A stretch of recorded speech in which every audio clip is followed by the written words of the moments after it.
am really happy to be here this morning, and I'm happy to recognize members of my team, Deputy Mayor for Public Safety and Justice, Kevin Donahue, and Assistant Chief of the Metropolitan Police Department, Peter Newsham, as well as my friends on the council, Councilmember Brandon Todd from Ward 4, Councilmember Yvette Alexander from Ward 7, and Councilmember Kenya McDuffie from Ward 5.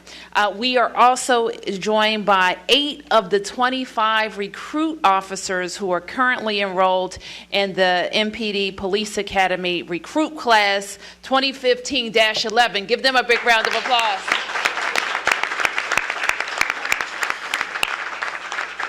We are pleased with this impressive group. I actually was doing a walk in Petworth and then in Parkview last night, where I also met some recruits, and they are indeed an impressive group.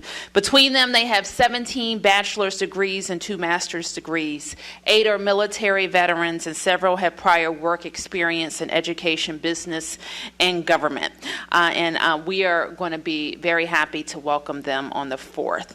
So today is a great day in our city. We're here to sign and celebrate the Body-Worn Camera Program Regulations Amendment Act of 2015. We know the body-worn cameras make our community safer and stronger.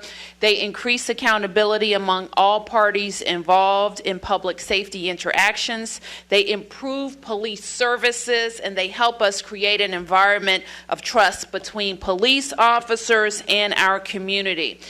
We know that the police want body-worn cameras, communities want body-worn cameras, and leaders in Washington, D.C. want body-worn cameras. For the past year, we have been piloting cameras with 400 MPD police officers, which was a good start, but that only represents a small fraction of our force. The community has been asking for more.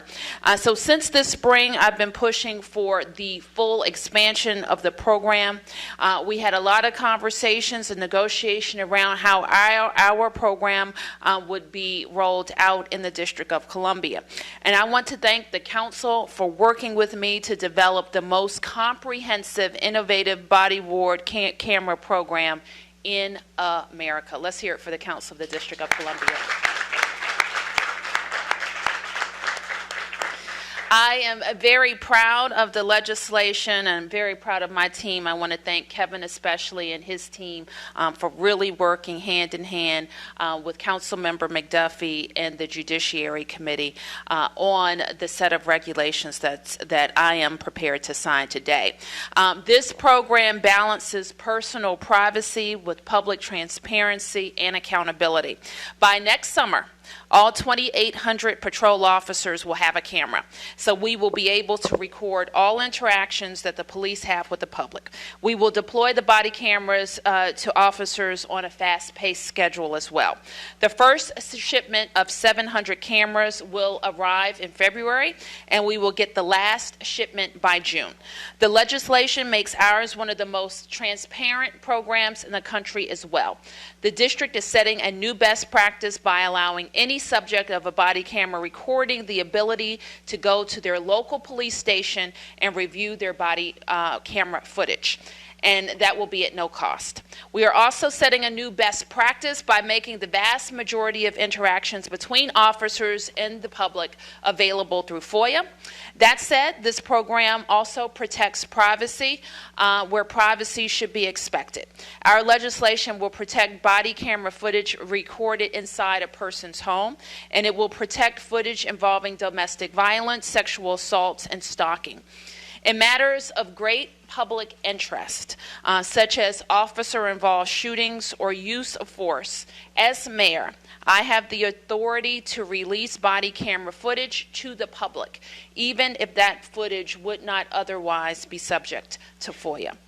So Washington, D.C. is again leading the nation in community policing strategies. The body-worn camera program gives us another tool to enhance public safety and justice. And this is just a part of our agenda to keep our neighborhoods safer and stronger. In 2015, our city faced the same increase in violent crime experienced by large cities across the country, and we've taken action. We're putting more officers on the streets, especially in communities that have been the hardest hit by violent crime. We're ramping up efforts to find and arrest criminals and take away illegal guns. We're putting our DC crime lab back on track so that it will become a world-class facility. And we are enlisting the support of communities to fight crime by increasing rewards for people who come forward, and we continue to support at-risk residents and communities most impacted by crime. And there's more that we can do. I'm looking forward to working with my friends on the council to pass my Safer, Stronger legislation, which will give us even more tools, more resources to fight crimes and keep our neighborhoods safer and stronger. So in the meantime, this body-worn camera legislation is a giant step forward in that direction. So now I will turn to signing the legislation, and then we will be able to take a couple of questions.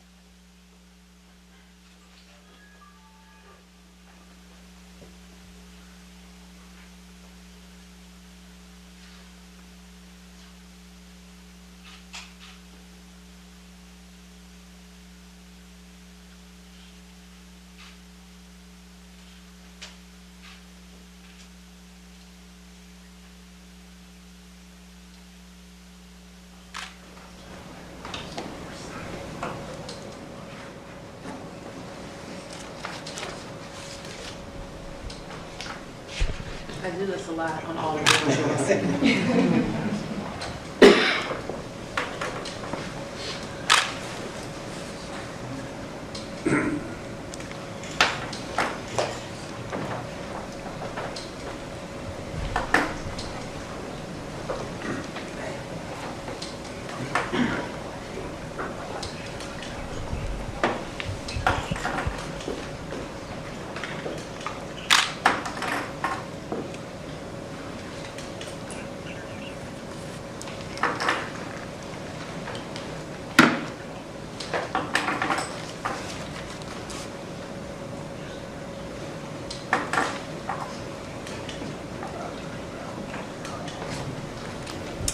Saw that?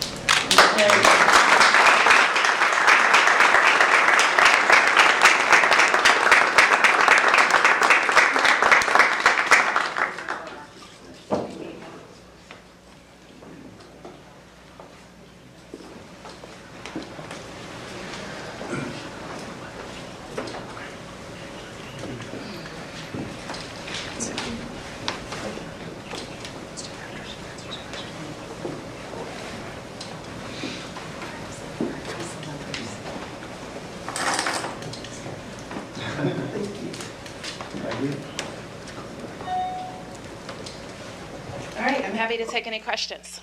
Yes, Paul. Mayor, you said that anyone... Chief and Kevin come over, please.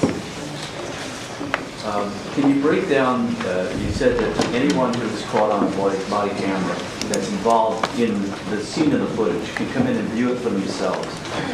How quickly can they do that? And you said they could go to any station. Would there be a private room that they go into, and would there have to be a police officer there with them to show them the footage? And would they be able to record the footage themselves with, say, a cell phone while they're viewing it? Yes, let me have Kevin talk to you a little bit about how we envision the logistics of somebody coming in. In the plan, someone can come in and at the most, at the very most, wait 48 hours, or probably less than that, and that accounts for end of shifts and download times. When someone comes in, they can view the footage. Now, if on the footage there's other subjects or there are concerns about witnesses or other individuals, the police will factor that in to try to focus on their interaction, but they can view the video. They can then have access to obtaining the video, and what we're going to make sure MPD does is to alleviate the burden of having to then fill out a FOIA request. They can take the FOIA request right there on the spot and then initiate the process of formal redaction and then allow the individual who's the subject to then have essentially ownership over that video. And the You know, how much time have you put a time span into place as far as how long it will take between filing that FOIA and getting that footage? The time span put into place, I believe, is 25 days. We believe it can happen faster. What's the unknown is we don't know the volume of requests that we're going to have.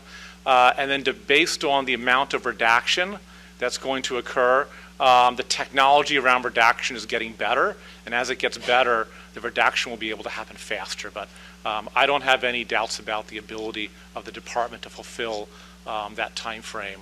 And again, for ease of experience for the person, after they've viewed a video, they can then essentially file a FOIA request right there in the substation or at the police station. Just a quick follow-up. Will they not, or will they be allowed to videotape the video that they're watching, or would that be another? We would not allow them to video the videotape because we want to take into consideration the idea of redacting the video. Once someone has it, they can distribute it broadly, and so if there's reasons to redact it, we want to make sure we have the ability to do appropriate redactions to the video. Yes. So once it's redacted, is it at that point open to the public? Anything filed through a FOIA request is open to the public. For subjects, that's why we want to make it very easy so they can do it after they view the video. Once it comes back for redaction, it's able to be viewed and distributed as the requester sees fit. So that includes sending it out to the public. Just one quick follow-up for you, Mayor. Yes, sir. What is your standard for releasing a video? What types of videos are you foreseeing that you would order to be released to the public? Well, you know, I have this legislation confirms my ability as mayor to distribute any body-worn camera video that I deem is of great public interest, and in consultation with the U.S. Attorney's Office and the Attorney General for the District of Columbia. We are focused, of course, on anything involving a police shooting, in custody death, or any incident involving serious bodily injury. That's where I would start. Yes. Matt, yours, Channel 9. When won't police be able to view the video? When won't police? A two-part question. Can they review the video before they write their report? And will there ever be a time when they're not able to review the video before they write their report? I know there was some. Let me just confirm what the council finally voted on. Kevin? I believe they'll be able to view the video prior to filling the report out. The idea is that subjects of video, no matter who they are, would be able to have access to it. If there's a police shooting, they'll be able to view that video? So at the final reading of the bill that the council passed, there was an amendment passed. Initially, the proposal would not have allowed officers to view body-worn camera footage before writing their initial report, but there was an amendment passed by the majority of the council that would allow officers to view all the footage of their body-worn camera reports before writing an initial report, except in cases involving police-involved shootings. Thank you. Yes, ma'am. Denise Douglas with CTV News. Chief, can you just kind of talk a little bit about, from a law enforcement perspective, how you see this and the importance of it? Yeah, it's interesting in the district because I don't think all agencies across the country are having the same experience, but our officers have overwhelmingly welcomed these cameras. The police union has come out publicly and said they're in favor of the cameras, and I think the reason, after some discussions with the officers and the members in the field, that they want these cameras is because, by and large, the interactions that the Metropolitan Police Department is having with the community, those interactions are positive and sometimes heroic. So I think that's the impetus for them wanting to have these cameras. Yes, Tom. Chief, while you're up there, overall, homicides have been a big issue in this city this year, but on the whole, crime is down. What are you telling the officers behind you as they're about to become officers? What kind of training are the officers getting in terms of using these cameras, being sure that they're turned on, be sure that they don't turn them off in difficult situations? What are they being told and how they use the cameras? It's two great questions. The first, on the homicides, we have, as everybody knows, because it's been widely publicized, a significant increase in homicides in the district. But overall crime in the district is actually down 4%, which is a testament to the officers out in the field and the work that they're doing every single day. These officers that you see behind you, these recruit officers, it's going to be more difficult for the seasoned officers to get the muscle memory to turn these cameras on because they haven't done it throughout their careers. These officers that are exhibited behind me, they're going to get that very training in the academy. So this is a new generation of officers that are going to realize as soon as they come into an interaction with the public, they're going to turn the cameras on. If I could just follow up my own question about what the officers on the street are. I talked to Delroy Burton, and he was saying that all the gear that officers carry can be as much as something like 30 pounds. If you carry have a camera, handcuffs, a firearm, possibly a taser, mace, a radio, a cell phone, a flashlight, and soft body armor. How much is too much? Well, I can tell you this, the cameras themselves do not add that much to the utilities that the officers carry today. And if you look at the recruits that we have back here, these folks are in pretty good shape. And it's one of the things that we're requiring, of our officers. And you grow accustomed to it. I've done it throughout my career. I've carried this stuff. 30 pounds seems like a lot when you say it like that, but it's not that bad. Thank you. Well, Mayor, this is a lot different from what your original version was. Originally none of it could have been FOIA. Now police are handing out FOIA forms. So would you have preferred that original version be signed into law, or do you think the work with the council has actually improved it? I think what we were trying to do is accomplished in this law, and that is to make sure that when somebody calls the police to their home, they don't have to worry about seeing a video of that on the evening news. So it was very important to me not to deter people from calling the police when they have a problem in their home. And so to prevent inside footage, inside a person's residence where they have the expectation for privacy to be FOIA was always my intent. And yes, I do think that the bill has is something that we all can, on the executive side and on the council side, be very proud of. Did the improvements in redaction technology help sway the administration's thinking on what videos could be released and what shouldn't? We're kind of in the brave new world of redaction, right? So we don't know how much improved it is or how fast it's going to improve. I will say this: we have had some experience now having a video redacted. We know that about the amount of time that it took on two simple videos, and we know that it could be a lot more if we have a video that has a lot of witnesses or a lot of people. So I think that we don't know yet how soon or how costly video can be redacted. Mayor, how long is it going to take to redact those videos? You said it took you a significant amount of time just for a short video. And who's going to be responsible for that? And also, have you had to hire more staff in order to have this be done in the future? I think we plan, I'll have Kevin talk about the staffing needs that we'll have at MPD. MPD is responsible for those redactions. They'll hire a vendor and send those redactions out. So Kevin, talk about staffing, please. MPD will hire 5 additional individuals. Largely, those individuals will manage the process and do quality review checks.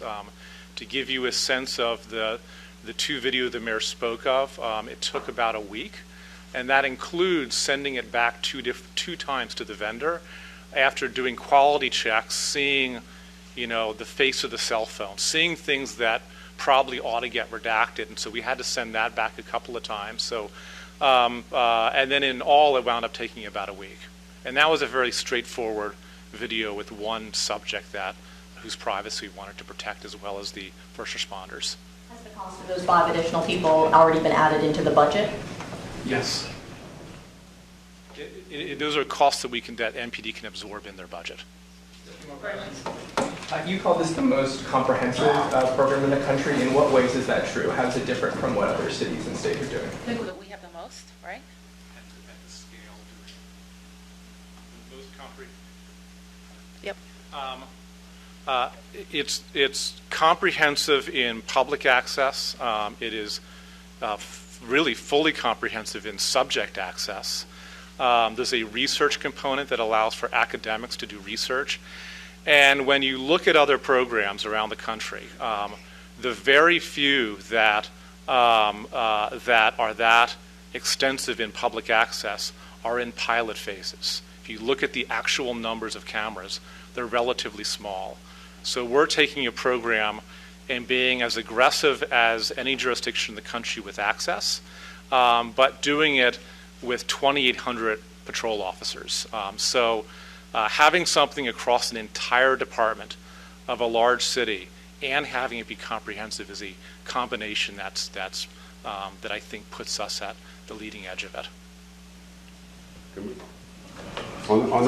Mayor, on that subject, can both you and Mr. McDuffie address the fact that, and maybe you did while I was out of the room at first, that the whole point of this is to reassure the public that the police officers are doing their jobs and to reassure the police officers that they can show that they're doing their jobs.